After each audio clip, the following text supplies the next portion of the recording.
A happy Christmas to all of us. Same to you, Doctor. Merry Christmas. This is the Dr. Fan's first ever Christmas, and I wanted to do a Christmas special, and what better way than to do a breakdown of the first ever Doctor Who Christmas special. The Feast of Steven is an odd episode of Doctor Who. It's the 7th episode of the Daleks Master Plan, and is the only classic Doctor Who Christmas special. It has an interesting history. First of all, it's completely disconnected from the rest of the Daleks Master Plan, and kind of feels like a separate episode. There is literally one reference to the Daleks in the whole thing. Unfortunately, the Feast of Steven is a missing episode, but the reason why is interesting.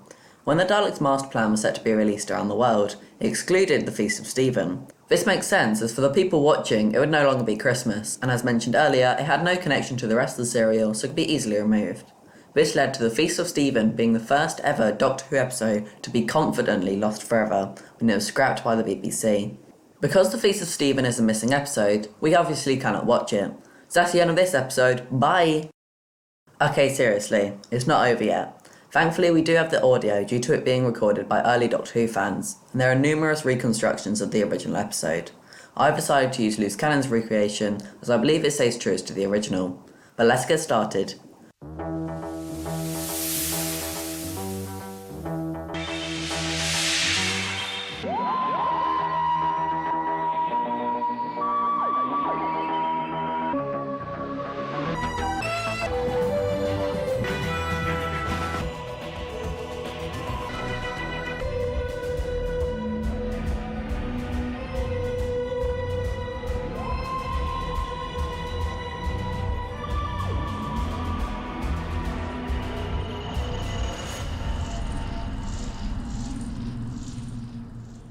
Before I start, I would like to mention that obviously being a first Doctor episode, there's not many references in the Feast of Steven, so I'll mainly talk about the plot.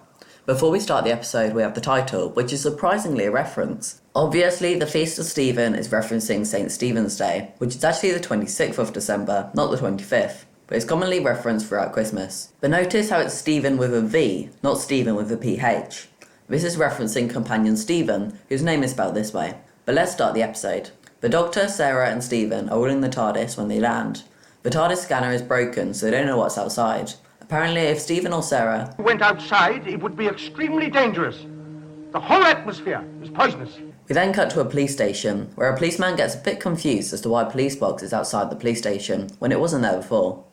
Now before I continue, I have to mention something. This whole police scene was actually meant to be a crossover with the TV show Z-Cars, which according to amazing insight on the Doctor Who wiki, is a British television series featuring police.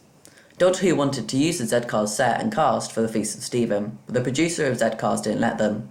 The novelisation actually named the policeman after the cast of Z-Cars. Funnily enough, this would not be the last time Z-Cars would be connected with Doctor Who, as Elizabeth Sladen got the part of Sarah Jane Smith due to the fact that Barry Letts liked her performance on Z-Cars. Unfortunately, we have never had a crossover with Z-Cars since, but we also don't have any other crossovers either. Two policemen in the car are singing a song. It took me a while to figure out what it was they were saying because of the audio quality, but I eventually found that it was Good King Wenceslas. This makes sense as the second line in that song is On the Feast of Steven. Anyway, here is a scene with the song. When a poor man came inside, gathering winter fuel. When a poor man came inside, gathering winter fuel. The two policemen look at the police box and one of them says, Do you think he's going to fly away? Do we even need to elaborate? The Doctor and Stephen are arguing when the Doctor says this funny line. Outside there is the worst kind of pollution I've met in years. This is funny because as we know, outside is just a police station in London. So he's basically saying London is the most polluted place he's ever seen. The Doctor leaves the TARDIS and then goes straight back in because he's been spotted by a policeman, who then thinks he's going crazy. This next bit was quite cool for me personally. When the Doctor tells Sarah and Stephen about the police, Sarah thinks they're on the Doctor's planet because the sign outside says police, to which the Doctor says, Oh, nonsense, child, we're back on Earth. Now you're probably wondering what I'm talking about. The Doctor isn't from Earth, but it's actually commonly believed that the first and second Doctors are from Earth in the future, or at least were intended to be from Earth.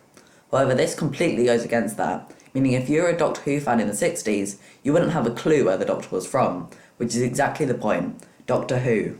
The Doctor leaves, but the two policemen are waiting for him. They mention him being Father Christmas, which is a stab at the Doctor's white hair. We then see a strange man talking about people moving his greenhouse, and that It's the rebels. I'm not sure what on earth this is about. The Doctor then comes inside the police station, and we get one of the only Doctor Who references in this episode. The Doctor says, Haven't I seen your face before somewhere? Where? Yes, of course, I remember now. Yes, the marketplace at Jaffa. this is a reference to the same actor playing the market salesman in Jaffa in The Crusade. Stephen then leaves the TARDIS and ducks behind the police car to avoid being seen. The Doctor is interrogated and he learns that it's Christmas. This is obviously referencing the fact that this is a Christmas special. Another reference to the Doctor not being from Earth. The man asks him where he's from and lists Scottish and Welsh. The Doctor then says, You'll have to think of far bigger way than that. Your ideas are too narrow, too small, too crippled. We then get this great quote from William Hartnell. Well, I suppose you might say that I am a citizen of the universe. And a gentleman to boot. Stephen steals a police uniform to disguise himself. It works, and he manages to convince the police that he's been sent to get the Doctor. A policeman then says, And just how many people would you expect to come out of one box? referencing the fact that the TARDIS is bigger on the inside. Sarah then leaves and talks to the policeman, who thinks she is mad because she is obviously from the future and does not know much about 1960s London. Stephen manages to retrieve the Doctor and they go back to the TARDIS. We get this hilarious double entendre.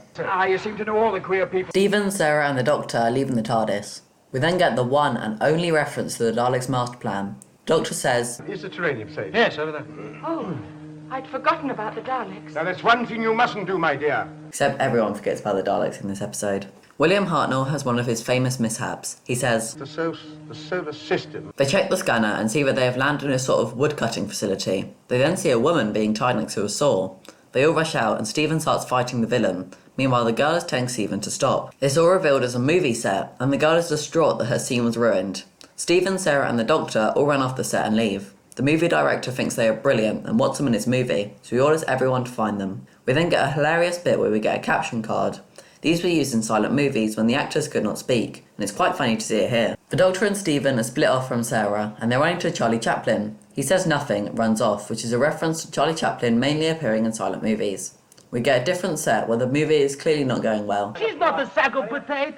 No, he is the sack of potatoes. Where did you find him? On a rubbish dump? The previous movie director comes in and talks about how amazing the Doctor, Sarah and Stephen were. Sarah then sneaks in and hides in a chest. The Doctor leaves to try and find Sarah, and Stephen gets mistaken for one of the actors and is taken to the set. But he manages to escape, and we see a hilarious run-by of Stephen and two security guards.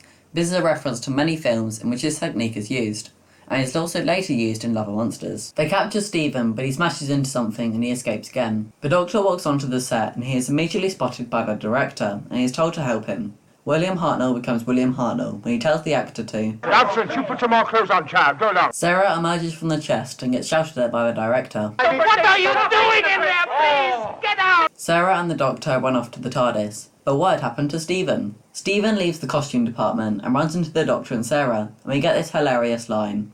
But a strange man kept telling me to take my clothes Now, come off. along. Meanwhile, the entire movie centre is an absolute shambles. This is the last time. The Doctor, Stephen and Sarah get seen and chased around the centre, but get split up as the Doctor stays behind. The Doctor runs into Bing Crosby. Bing Crosby is a singer and actor and actually wrote the previously mentioned Go King Wenceslas. Eventually, through the manicness, the Doctor, Sarah and Stephen get into the TARDIS and take off. We then get the cliché. The Doctor, Sarah and Stephen then have a drink and a toast for Christmas. Here's a toast for Happy Christmas to all of us. Same to you, Doctor. We then get the famous fourth wall break. Incidentally, a Happy Christmas to all of you at home.